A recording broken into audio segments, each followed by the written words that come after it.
Ano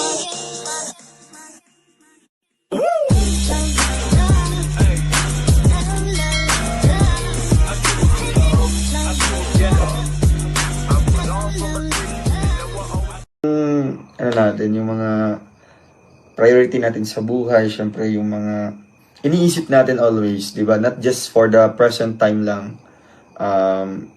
We just look forward for the near future kung ano yung mga bagay-bagay na kailangan natin i-consider, di ba? Kasi yung decision ano yung making? Yung decision making po is, kumbaga po, sa iyo talaga yan, di ba? Nasa iyo yan, nasa kapalaran mo, nasa pagpaplano mo, nasa sarili mo, di ba? Kaya huwag kang magdesisyon ng for the present lang, di ba? Sa ngayon lang. Kasi sa ngayon, mawawala din yan, di ba? After ilang oras, ilang araw. Pero yung dapat mong pagplanuhan is yung pangmatagalan talaga, di ba? Pang long term benefits, di ba? Ano natin, yung mga priority natin sa buhay, syempre yung mga iniisip natin always, di ba? Not just for the present time lang.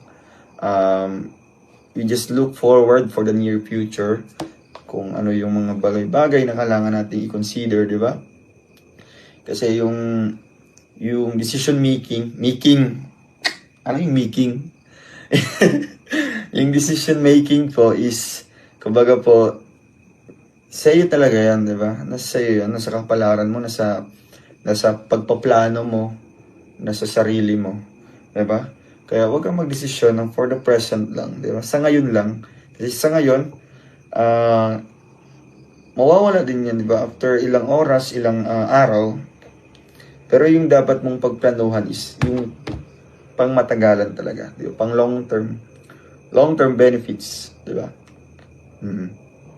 Please subscribe Role of Malalag. Racial Morales. Thank you.